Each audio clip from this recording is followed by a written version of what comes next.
Hello दोस्तों, एक बार फिर से आप सभी लोगों का स्वागत है knowledge from RP YouTube channel में। और आज हम फिर से आपके लिए लेकर आए हैं एक नई जॉब वैकेंसी की अपडेट। ये जॉब वैकेंसी आप मैक्सिमम लोगों ने पहले से ही सुन रखी होगी, पर इसके बारे में मैं आपको एक बार फिर से विस्तार से बताना चाहूँगा और इसकी पूरी नोटिफिकेशन को हम डिटेल से समझेंगे। वैकेंसी है Uttar Pradesh police sub inspector की, 9,534 पोस्ट हैं टोटल।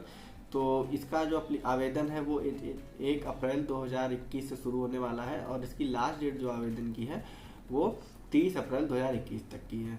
और यहाँ पर जनरल कैटेगरी के लोगों के लिए और ओबीसी कैटेगरी के लोगों के लिए 400 रुपये आवेदन की फीस है। SC/ST के लिए भी 400 है और अदर फीमेल कैटेगरी के लिए भी यहाँ पर 400 रुपये की फीस है। किसी को कोई भी छूट नहीं है। इसके अलावा अगर हम बात करते हैं एग्ज़ाम डेट और एडमिट कार्ड अवेलेबिलिटी की, तो वो अभी बाद में आएगी। पहले तो फॉर्म ही भरा जाएगा पूरे अप्रैल भर। और यहाँ पर आपकी जो एज लिमिट है वो 1 जुलाई 2021 को ली जाएगी। अगर 1 जुलाई 2021 को आप 21 साल कम से कम पूरे हो गए हैं तो आप इस चीज़ के लिए एलिजिबल हैं। अगर आप 21 साल नहीं पूरे हैं तो आप इस पोस्ट को अप्लाई नहीं कर सकते। और आपकी जो मैक्सिमम एज है वो होनी चाहिए 28 ईयर्स। ठीक है। अगर मैं डेट ऑफ बर्थ की बात करता हूँ तो 1 जुलाई 1993 से लेकर के 1 जुलाई 1993 से लेकर के सन 2000 के बीच 1 जुलाई के अंदर जो पैदा हुए हैं वो इस फॉर्म के लिए एलिजिबल है। यहाँ पर टोटल सब इंस्पेक्टर्स की जो पोस्ट है SI जिसको हम लोग कहते हैं, डबल स्टार होता है कंधे पे, उसकी 9,027 वैकेंसीज है और उसकी जो एलिजिबिलिटी है वो है बैचलर्स डिग्री। ठीक है। इसके अलावा और जो भी एलिजिबिलिटी है वो भी हम विस्तार से नोटिफिकेशन देखते समय समझेंगे। और प्लाटून कमांडर एक पोस्ट होती है जिसकी टोटल 484 वैकेंसीज हैं। इसके अलावा एक फायर ऑफिसर की भी वैकेंसी है जिसमें टोटल 23 वैकेंसीज है और इसके लिए आपको बैचलर डिग्री होनी चाहिए बट इन साइंस मतलब आप फिजिक्स केमिस्ट्री बायोलॉजी इन सबसे अगर आपने BSc कर रखा है तो आप फायर ऑफिसर के पोस्ट के लिए भी एलिजिबल हैं। वैकेंसी बहुत कम है, 23। तो सब इंस्पेक्टर के लिए अगर हम बात करते हैं तो EWS जो नई कैटेगरी आई है, इकोनॉमिक वीकर सेक्शन, इसमें 902 वैकेंसीज हैं, 48 प्लाटून कमांडर में, 2 फायर ऑफिसर में। तो अगर आप सवर्ण जाति से बिलोंग करते हैं, जनरल कैटेगरी में आते हैं बट आप इकोनॉमिकली वीक हैं तो उसके कुछ क्राइटेरिया हैं। जैसे आपके फैमिली, अगर आप अपने पापा पर निर्भर हैं अभी भी, तो आपकी इनकम 8 लाख से कम होनी चाहिए, आपके पास 1000 स्क्वायर फीट से कम का छोटा घर होना चाहिए। तो ये सब कुछ क्राइटेरिया है। अगर आप इसमें आते हैं तो इसको पता करें और अपना EWS सर्टिफिकेट तहसील से बनवा लें।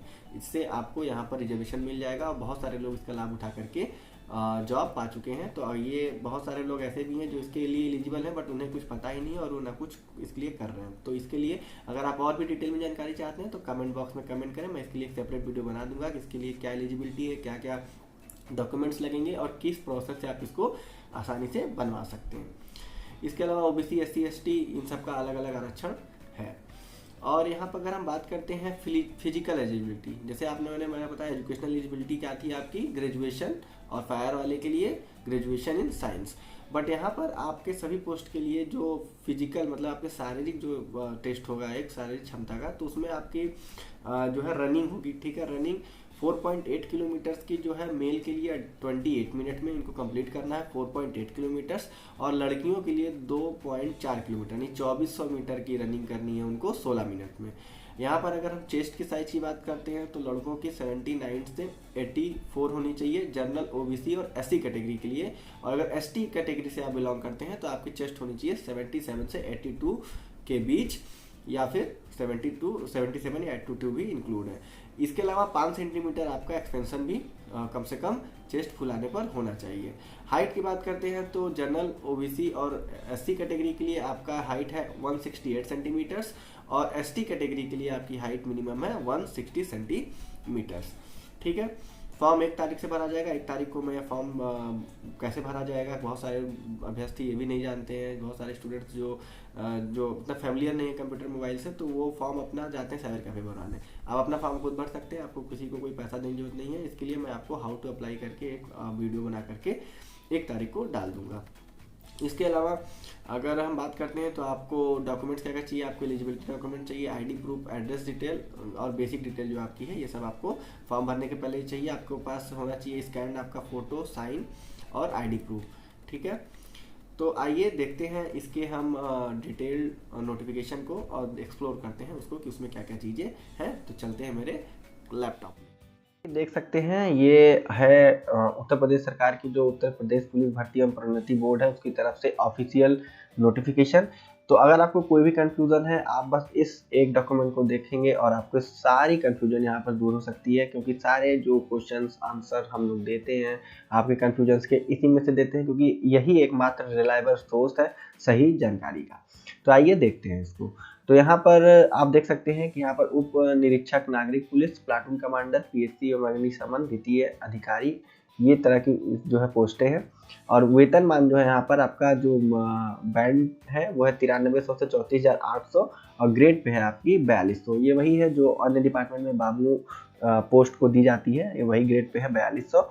और इसके अलावा आपकी जो वैकेंसीज हैं 9027 एसआई की हैं, 484 प्लाटून कमांडर की हैं और 23 कौन सी है फायर ऑफिसर की हैं। इसके अलावा ठीक है आपकी पूरी वैकेंसी हो गई।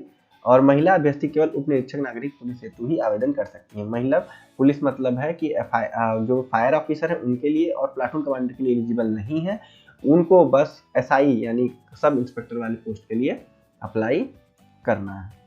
और अगर हम इसके नीचे चलते हैं तो देखते हैं कि यहाँ पर टोटल वैकेंसी दी गई है। जैसे कि एसआई की अगर हम बात करते हैं सब इंस्पेक्टर की, तो अनारक्षित यहाँ पर 3613 वैकेंसीज है। ईडब्ल्यूएस के 10% आरक्षण है, 902 वैकेंसीज है। ओबीसी में 27% और आरक्षण है और यहाँ पर 2437 वैकेंसीज है। अनुसूचित जाति में 1895 वैकेंसीज है, 21% आरक्षण है। और अनुसूचित जनजाति में 2% आरक्षण है, 180 वैकेंसीज है। इसके अलावा अगर हम नीचे चलते हैं तो सीधी भर्ती द्वारा भरे जाने वाले पदों के सापेक्ष 36 हॉरिजॉन्टल आरक्षण का प्रतिशत।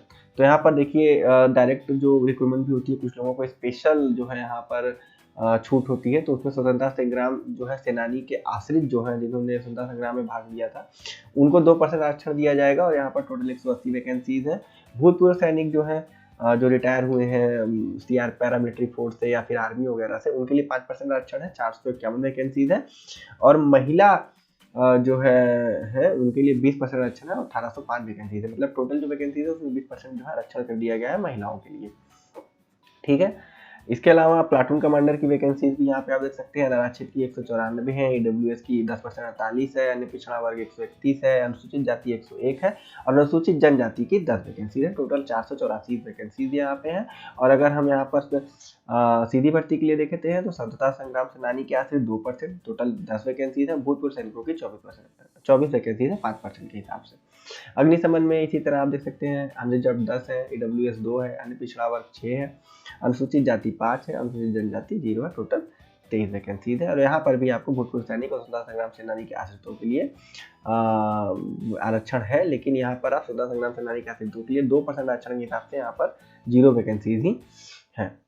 इसके अलावा अगर हम आगे देखते हैं तो यहाँ पर दिया हुआ है आवेदन प्रारंभ होने की तिथि, जो कि मैंने आपको पहले बताया 1 अप्रैल 2021 से फॉर्म भरा जाएगा और 30 अप्रैल 2021 तक इसको आप रात्रि 12 बजे तक आवेदन कर सकते हैं। लेकिन कभी भी गलती ना करें, लास्ट दिन के दिनों में आवेदन करने का, शुरुआत में ही आवेदन कर लें ताकि आपका जो फॉर्म है वो आसानी से भरा जा सके। लास्ट के दिनों में क्या होता है, एक बैग बहुत सारे लोग फॉर्म भरने की कोशिश करते हैं और बहुत ही ज़्यादा लोड होने के कारण वेबसाइट वगैरह में प्रॉब्लम आती है, वो क्रैश कर जाता है, खुलता नहीं है, फोटो अपलोड नहीं होता है। तो इन सभी समस्याओं से बचने के लिए आपको क्या करना है, पहले ही आवेदन कर देना है। आवेदन शुल्क की बात करते हैं तो यहाँ पर कोई भी किसी भी प्रकार का अभ्यर्थी हो उसको 400 रुपये जो है पेमेंट करने हैं।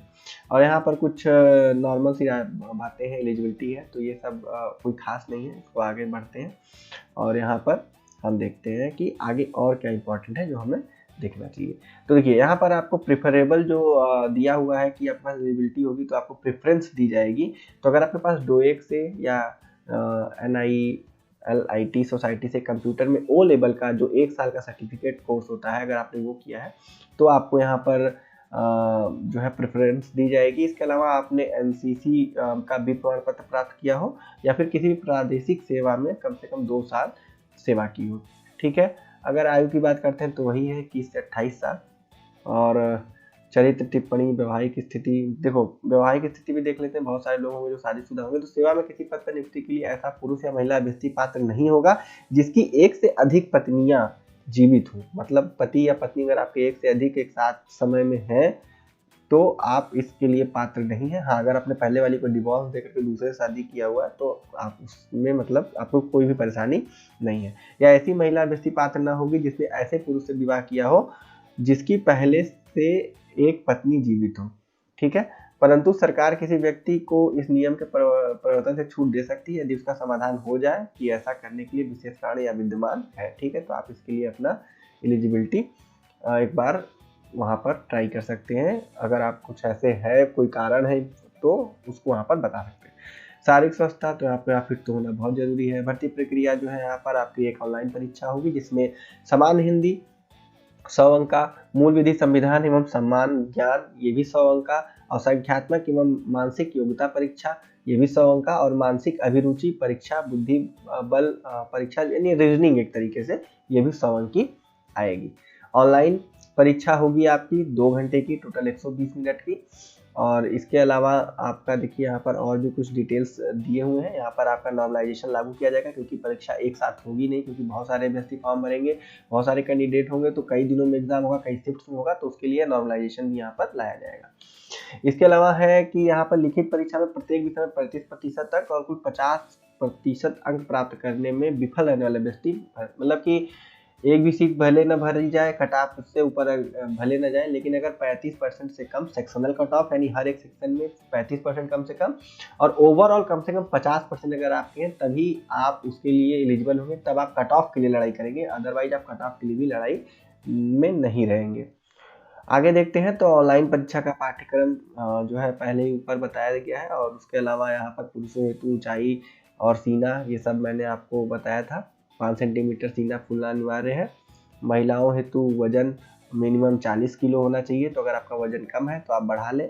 ऊंचाई मिनिमम 152 सेंटीमीटर होनी चाहिए, और अनुसूचित जनजाति की महिलाओं के लिए 147 सेंटीमीटर होनी चाहिए।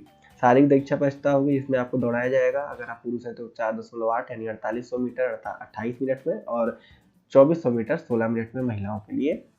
और शारीरिक परीक्षा सफल में पाए गए अभ्यर्थियों को उनके द्वारा प्रस्तुत 4 श्लोक के अधीन ऑनलाइन लिखित परीक्षा में प्राप्त राज्य में आरक्षण।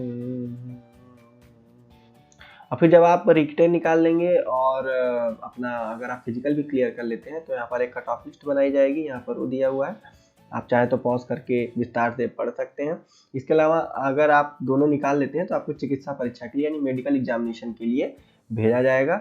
और यहाँ पर कुछ आयु सीमा में छूट दी गई है। आर्थिक रूप से कमजोर वर्ग के लिए जो है यहाँ पर 10% आरक्षण है, लेकिन आयु में कोई भी छूट यहाँ पर नहीं है। बाकी अनुसूचित जाति के लिए और अनुसूचित जनजाति के लिए 5-5 वर्ष और अन्य पिछड़ा वर्ग के लिए भी 5 वर्ष जो है छूट यहाँ पर दी गई है। और आय प्रमाण पत्र, और देखिए यहाँ पर आपका क्या है, जाति प्रमाण पत्र, ये जो जगह जगह दिया हुआ है ये सब आप तहसील से बनवा सकते हैं अगर आपके पास नहीं है। किस अधिकारी की तरफ बनेगा, ये बगल में दिया हुआ है।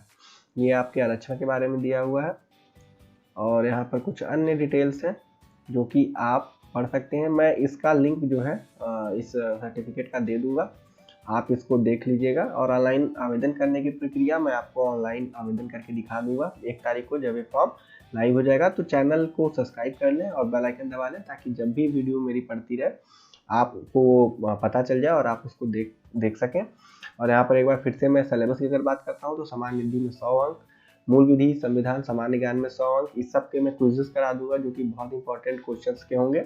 और संख्यात्मक और मानसिक योग्यता परीक्षा का जो है 100 अंक, और मानसिक अभिरुचि परीक्षा, बुद्धिबल परीक्षा और तार्किक परीक्षा के भी 100 अंक, टोटल 400 अंक का आपका पेपर होगा, जो कि 2 घंटे 120 मिनट में होगा। अब डिटेल्ड यहाँ पर एक पूरा सिलेबस दिया हुआ है, तो इस सिलेबस की बात हम एक नेक्स्ट वीडियो में करेंगे, जिसमें सिर्फ आप सिलेबस को डिस्कस करेंगे एकदम विस्तार से। बाकी आप यहाँ पर पॉज करके देख सकते हैं वीडियो को रोक करके, ठीक है। तो उम्मीद है आपको मेरे द्वारा दी गई जानकारी पसंद आई होगी और आपके काम आएगी ये। और आज के इस वीडियो में इतना ही। थैंक यू, धन्यवाद, माता की जय, जय हिंद। वीडियो अच्छा लगा हो तो लाइक करें, कोई भी कंफ्यूजन हो तो कमेंट करें, मैं रिप्लाई जरूर करूँगा।